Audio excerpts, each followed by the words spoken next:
오늘은 그냥 경제지표 뉴스 보도 잠깐만 몇 가지만 보고 끝내도록 하겠습니다. 미국 시간, 미국 시간으로 12일, 그러니까 우리나라 시간으로는 내일 저녁입니다. 내일 저녁 한 9시 넘을 거예요, 아마. 내일 저녁, 네, 오늘 지나서 내일 저녁 21시 30분 정도? 오늘 저녁, 내일 저녁이죠, 이게? 투마로. 내일 저녁 한 9시 30분 정도 돼서 나오는 CPI 지수, 요 지수가 어떻게 나오는지에 따라서 주식시장의 방향성을 일단, 그러니까 시장의 변동성이 커지게 될 거예요. 이것 때문에 주식시장이 상대적으로 미국 시장도 많이 밀렸다고 보시면 될 것 같아요. 눈치 보기를 열심히 해대고 있는데 일단 일이 터지기 전에 추세적으로 조금 반등했잖아요. 예, 최근에 반등한 걸 약간 털고 눈치 보기를 하려고 하고 있는 것 같습니다. 미국장 보면 이제 예전에 지지선이었던 게 지금 저항선으로 바뀌어가지고 머리를 계속 두들겨 때리고 있죠. 이거 돌파하고 나서 얘까지 돌파해야 추세 전환에 대한 가능성을 타진해 볼 수 있겠다, 이렇게 생각을 해야 될 것 같아요. 일단은 오늘 장은 어제 미국 유럽장까지는 안 좋았죠. 예, 유럽장 안 좋았고 미국장 안 좋았고 우리나라 아시아장도 좋지는 않은데 우리나라 상대적으로 방어를 좀 한 편이고요. 오늘 장이 열렸네요. 장 개시 지금 방금 개시됐는데 0.53. 생각보다는 덜 밀리는 거죠. 이 앞에서 선유국들이 밀린 거 보면. 근데 이제 선물을 보면 미국 선물은 플러스로 전환됐고, 그 다음에 우리나라 선물도 뭐 그렇게 크게 떨어지는 않고 있어요. 그 다음에 호주 같은 경우는 선물이 플러스입니다, 지금 현재. 니케이도 선물 보면 상대적으로는 작아요. 예, 하락 정도. 그래서 일단은 큰 변동성은 없이 그냥 일정 부분 좀 하락한 이후에 끝나지 않을까, 이런 생각이 들고요. 내일 저녁 CPI 지수 나오는 게 정말 중요한 요소를 작동할 것 같습니다. 그래서 그게 이제 모니터링 해야 될 대상이다, 이렇게 봐야 될 것 같아요. 그리고 어제 어제도 그 중국 지수가 상대적으로 좀 많이 빠졌거든요. 많이 빠졌는데 이거 뉴스 보도 보니까 연합뉴스입니다. 7월 10일 차대웅 기자께서 텐센트 알리바바 무더기 과징금 규제 위험 또 부각되는데 이거 그렇게 큰 이슈는 아닌 것 같아요. 왜냐하면 밑에 보시면 과징금이 1억 원이에요. 예. 그러니까 뭔가 하긴 했잖아요. 하긴 했으니까 정부 이 국가시장 감독관리 총국에서 아무것도 얘기를 안 하면 말이 안 되잖아요. 그러니까 일단 텐센트나 알리바바한테 뒤늦게 그냥 일단 문제 삼아서 반도조법 뭐 어떤 거 하면서 약간의 과징금을 징구하고, 이게 이제 최대치랍니다. 이 정도 징구하고 그 다음에 이제 마무리를 짓는 것 같아요, 제 생각에는. 그래서 시장 자체는 이게 큰 이슈는 아니다, 이렇게 지금 받아들이고 있습니다, 저는. 그리고 이거 연합뉴스 기사인데 일론 머스크가 계약 파기했습니다. 1조 원인가요? 하여튼 소송을 그러니까 배선해야 되는 그런 소송에 이제 휘말릴 거라고 보이는데, 정성호 기자입니다. 제가 누차 말씀드리지만 이 대기업을 운영할 만한 인덕을 가지고 있는 사람이 아닙니다, 이 사람. 미국이니까 가능하지. 그리고 요 이슈 때문에 여기 보시면 이게 검은색이 나스닥이고요. 그 다음에 이 빨간색이 트위터입니다. 그리고 요 파란 라인 요게 테슬라거든요. 근데 트위터가 일론 머스크가 빠져나갈 것 같은 뉘앙스 뉴스 보도가 나오면서 좀 빠졌었는데, 그리고 테슬라는 반등했었거든요. 그런데 오늘 둘 다 세차게 내려갔습니다. 이게 테슬라가 6% 넘게 빠졌어요. 나스닥이 한 2% 좀 넘게 빠지는 시기에 그때 트위터는 뭐 10% 넘게 빠졌죠. 테슬라가 트위터를 인수하는 걸 그만둔다고 해서 다시 회복할 수 있겠느냐, 일정 부분 더 올라갈 수는 있습니다. 근데 이게 직전에 있었던 고점까지 다시 갈 수 있겠느냐, 저는 1차 타겟이 $1,000겠지만 $1,000까지도 육박하지 못할 거라는 생각을 현재는 하고 있습니다, 지금. 그러니까 지금 전기차 판매 1위가 중국의 이거 한국경제에서입니다. 7월 6일자 노유정 기자께서 올리신 건데, 바이두, 비아디. 비아디가 테슬라를 제끼고 세계 1위 전기차 업체가 됐다고 얘기가 나왔죠. 중국의 전기차는 일단 그 자국 내에 전기차를 팔 수 있는 충분한 시장이 있고, 그 다음에 배터리까지 자체 생산하고 있기 때문에 중국의 전기차 업체들을 뛰어넘어가기는 정말 쉽지 않을 겁니다. 배터리도 녹록지를 않고, 그러니까 전 세계 대 중국 이렇게 붙어 있는 거라고 봐야 되거든요. 이 상황에서 테슬라가 계속 잘 버티겠느냐? 저는 미중 무역관에 끼어 있는 테슬라가 언젠가는 눈밖에 날 겁니다. 이미 중국 국민한테 눈밖에 났을 수도 있다고 볼 수 있고요.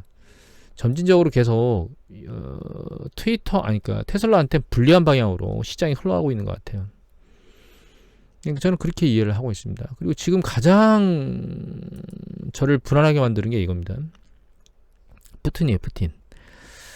푸틴이 하는 행태를 보면 상당히 위험한 이슈들이 지금 계속 뉴스보도에 올라오고 있거든요. 이거 동아일보 기사 7월 10일 홍정수 기자께서 올리셨는데, 보시면 독일하고 프랑스하고 러시아가 가스를 완전히 끊을 수도 있다라고 얘기를 하고 있죠. 11일부터 21일까지 유지보수를 이유로, 이게 원래 정례랍니다. 정례 유지보수. 이게 21일까지인지 14일까지인지 모르겠는데, 원래 정례 11일날부터 정례로 그 유지보수를 해마다 했나봐요. 그런데 그걸 이유로 독일을 통해 유럽 주요국에 천연가스를 공급하는 노르드 스트림 1 송유관 멈췄거든요. 천연가스 공급을 완전히 중단. 이게 뒤에 21일 이후에 어떻게 될지도 궁금하고요. 지금 현재. 또 한 가지는 이탈리아한테도 공급 감축을 일방 통보했습니다. 이거 연합뉴스 7월 10일자 기사입니다. 근데 여기 기사를 읽어보면 뭐 이게 처음은 아닌데, 이번이 처음은 아닌데, 가스프롬 측이 도량 공급량을 3분의 1이나 감축했다는 거예요. 근데 이제 애니는, 이 회사는 공급 받으려고, 여기 보시면 은행에 대금 결제용 루블 계좌를 개설하는 등 적극적으로 대응을 했는데, 가스프롬 측이 돌발적인 공급량 감축 통보를 피하지를 못했다, 이렇게. 그러니까 러시아 측에서 요구하는 대로 결제를 하고 있음에도 불구하고 이탈리아 쪽에 공급을 줄였다는 얘기거든요. 당연히 푸틴이 정치적으로 행동을 했겠죠. 그래서 푸틴의 행보가 사실 지금 현재는 가장 큰 시한폭탄인 것 같습니다. 러시아 석유와 관련된 제재를 계속 하려고 애를 쓰고 있는데, 이게 그러니까 사우디 왕세자한테 가가지고 뭐 무기 수출하고 뭐 이런 걸로도 해결이 안 돼요. 여기서 극단적으로 석유나 천연가스 공급을 줄여버리면 러시아가 자국 내에서 수입은 줄겠죠. 하지만 서방 국가의 충격은 만만치 않을 겁니다. 인플레이션 압력이 시달리고 있고 금리를 굉장히 빠른 속도로 올리고 있는 과정에 그걸 한 번 더 두들겨 맞으면, 제가 지난번에 보여드렸던 73년도에 1차 오일 쇼크 2번 있었죠. 10월달 한 번 인상, 그 다음에 1월달 한 번 인상 2번 있었는데, 그 충격하고 동일한 형태의 패턴을 거칠 거라고 현재 보고 있습니다. 근데 개인적으로는 지난번 강의 갔을 때는 지금 상황이 뭐 풀리고 있는 것 같은 느낌을 보이고, 내년에는 지금 올해보다 낫다 이런 생각을 하시는 분들이 있는 것 같아요. 근데 저는 지금 제 신정을 말씀드리면 63빌딩 2개에다가 그 줄 하나 걸어놓고 외줄 타기를 하고 있는 느낌입니다, 지금 현재. 가장 주된 이유는 사실 인플레이션 압력보다 푸틴입니다. 제가 가장 우려하는 건, 인플레이션 압력은 어떤 형태로든 일시적인 현상, 그러니까 주식시장의 위아래의 움직임이 일시적으로의 변동성을 만들 수는 있겠지만 아래로 폭락을 시킬 수 있는 요인들을 안 만들 거라고 보고 있거든요, 지금 상황이 유지되면. 그런데 푸틴이 뭔가 충격을 날리면, 물론 그게 인플레이션에 영향을 미치겠지만 아주 단기적으로 시장에 강력한 충격파를 던질 것이다 라는 생각을 하고 있습니다, 이제. 그리고 전쟁의 인력 동원이 거의 한계점에 오긴 한 것 같아요. 러시아 같은, 이거 국민일보 기사고요. 7월 12일자입니다. 누가 올리셨나? 김민영 인턴 기자께서 올리셨거든요. 근데 정규군 월급의 3배에서 8배의 모병을 지금 현재 하고 있답니다. 그러니까 아직 전쟁이 아니고 특수군사작전이나 뭐 이런 얘기를 하고 있어서 인력 동원이나 그러니까 전쟁 시 군사적 동원, 뭐 이렇게 얘기를 해야 되나요? 그런 동원령을 내리지를 못하고 있는 상황이기 때문에 이렇게 월급을 많이 줘서 와라 이렇게 얘기하는. 그래서 밑에 여기는 없었나요? 여기는 없네요. 그 다른 기사에 보면 그 필요한 게 뭐 PC를 다룬다거나 아니면 뭐 단체 활동에 뭐 잘한다거나 뭐 이런 것들이 있더라고요. 그래서 아무나 막 모병하는 거 아닌가 이런 생각을 하게 되고, 러시아가 그러니까 끝까지 갈 것 같은 느낌이 듭니다, 이거 보면. 그리고 이거는 글로벌 정점 지났다는 얘기가 나왔습니다. 국민일보에 7월 10일 전웅빈 기자께서 올리셨거든요. 그래서 시간이 지나면 지날수록 상황이 안 좋을 것이다라고 얘기를 하는 가장 주된 이유는 두 가지 이유 때문인데요. 하나는 차입 비용, 계속 말씀드리는 금리 인상은 결과적으로 대출에 의한 차입 비용을 유발하기 때문에 차입 비용 강제 비용으로 피해갈 수가 없어요. 그러니까 금리가 높아지면 높아질수록 차입 비용이 점점점 증가하기 때문에 가계 입장에서는 쓸 여력이 줄어들게 됩니다. 가처분 소득이 줄어들게 돼요. 또한 금리가 올라간다는 얘기는 은행 입장에서 놓고 보면 예대 마진이 준다는 뜻이거든요. 그러면 차입 비용이 증가로 인해서 연체율이 올라가기 시작하면 은행 입장에서는 예대 마진도 줄어들고 있는 상황에서 연체까지 올라가니까 연체를 관리하지 않을 수가 없습니다. 그러면 신용 팽창이 중단되는 상황이 발생하게 되거든요. 그 신용 팽창이 중단된 거를 다시 순환시키는 방법은 한 가지밖에 없습니다. 경기 수축입니다. 경기 수축이 발생하면서 기준금리를 급격히 내려가서 장단기 금리 차가 쭉 벌어지고 그게 NIM을 쭉 벌리고 그러니까 은행의 예대 마진이 늘어나고 그 상태에서 신용 부실자들이 일방적으로 정리가 되고 그리고 그 경기 수축 국면에서 재고 조정이 일어나고 그 재고 조정이 일어난 것 때문에 기업이 다시 재고를 쌓기 위해서 무엇인가 액션을 하고 뭐 이런 것들이 진행돼야 되기 때문에 결과적으로 내년으로 가면 갈수록 그리고 내년에 가서 이 주택시장이 하락하기 시작하면 미국 같은 경우는 이미 말씀드렸지만 홈에코티론이라 그래서 주택담보대출 제외한 나머지 여력을 마이너스 대출을 받는 형태로 사용하기 때문에 주택가격이 내려가면 내려갈수록 미국이 활용할 수 있는 자금의 규모는 줄어들 수밖에 없다라고 하는 부분까지 감안해보면 내년도로 가면 갈수록 시장은 굉장히 위험한 요소들이 많이 커질 것이다. 그래서 지금 더블딥 얘기에 대한 얘기를 저도 강력하게 생각하고 있는 가장 주된 이유는 지금 인플레이션 압력 때문에 경기가 이미 GDP상으로는 미국 같은 경우는 두 분기 연속 마이너스가 날 거라고 보고 있기 때문에 경기 수축에 일단 들어갔다라고 보고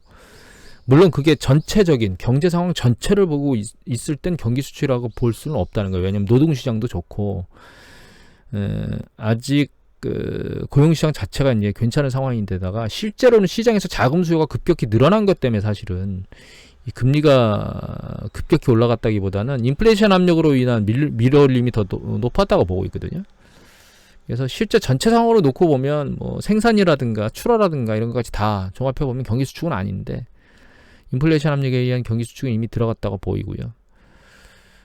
이런 것들이 하반기로 되면 될수록 그러니까 이렇게 해서 1차 정의상으로는 경기 수축이 일어났다고 보고 일단 이게 약간 긍정적인 패턴으로 바뀌어서 인플레이션 압력의 상승 강도가 떨어지고 점진적으로 조금씩 내려오게 되면 경기 사이클이 다시 한번 미약하나마 움직이기 시작하다가 금리 인상으로 인한 차입 비용이라든가 좀 전에 말씀드렸던 연체율이라든가 뭐 여러 가지 지금 주택 가격의 뭐 하락이라든가 이런 여러 가지 징후가 종합되면서 내년도에 경기 수축이 또 일어나는 이런 더블딥의 현상이 일어날 것이라고 생각하고 있습니다.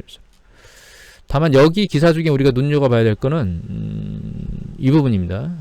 다만 2008년도 금융위기 사태처럼 집값이 급락할 우려는 크지 않다는 분석이 우세했다. 요거는 지금 경제가 좀 탄탄하다고 하는 부분도 있고요. 지난번에 미국의 DSR 보여드렸죠. 보여드릴까요? 네, 이거요. DSR.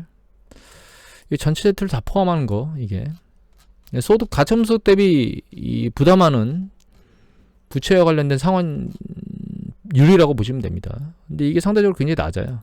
DSR은 9.52, FR은 14.2인데 얘가 이제 여기 보시면 이 14.2라는 숫자를 찾아보시면 없죠. 예, 아직 상당히 낮은 수준입니다. 이게 9.5라고 하는 것도 찾아보시면 없어요. 예. 여기 글로벌 금융위기 이후에 한번 조금 떨어지는 강도가 있긴 했었는데 그때도 가장 바닥점이 9.79, 한 9.8 정도에 끝났습니다. 지금 상당히 낮은 수준인 거죠. 그러니까 굉장히 낮은 수준까지 났다가 조금씩 들리고 있는 패턴이다.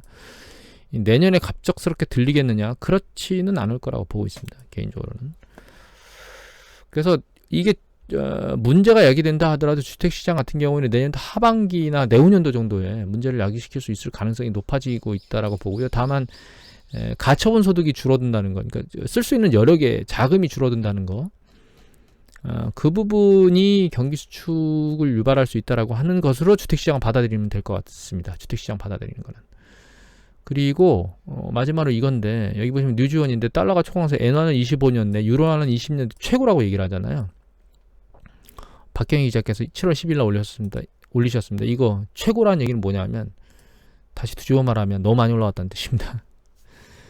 계속 말씀드렸지만 엔화 같은 경우는 아예 그 기준금리 조작을 못 하거든요. 이제 장기 채권하고 단기 채권에 타겟 목표 수익률을 두고 액션을 취하는데 지금 그거 해봐야 의미가 없는 상황이고, 그래서 아예 여기는 통화 정책을 포기한 상황이고요. 유로화 같은 경우에는 이제 7월 빠르면 이제 요번 달, 늦으면 뭐 9월 뭐 이렇게 뭔가 액션을 취할 것 같기 때문에 그 시기가 되면 달러화 가치는 아랫방향으로 다시 내려가는 구조를 보이게 될 거라고 보고 있습니다. 주식시장하고 지금은 그 일단 환율하고 움직임이 동일한 패턴을 보이고 있는 것 같아요, 최근에는. 근데 너무 많이 올라왔다는 시그널들이 나오는 걸로 봐서는 일단 달러는 지금 중장기적으로 놓고 보면 일단 지금 가치보다는 떨어질 가능성이 높다라고 현재로서는 인지하고 있습니다. 오늘은 이 정도로 하고요. 내일 저녁 때 나오는 소비자 물가 상승률이 가장 중요한 포인트일 거라고 보고 있습니다. 지금 현재. 그것에 따라서 이 주식의 한동안의 변동성이 이제 만들어질 거라고 보고 있고요. 그거를 계속 모니터링 해야 되는 게 가장 현재는 중요한 화두다. 이렇게 정리를 하면 될 것 같습니다. 우리나라 시장 점점 세게 빠지고 있네요. 보시면. 강도가 좀 더 세서 1% 넘게 빠지려고 액션을 취하고 있나? 이런 것들이 보이네요. 지금 호주하고 이 뉴질랜드 시장은 플러스인데 니케이하고 우리나라 시장이 마이너스의 폭을 좀 키우고 있네요. 오늘 장 전체적으로 놓고 보면 왔다리 갔다리 할 것 같습니다. 오늘 이것으로 마치도록 하겠습니다.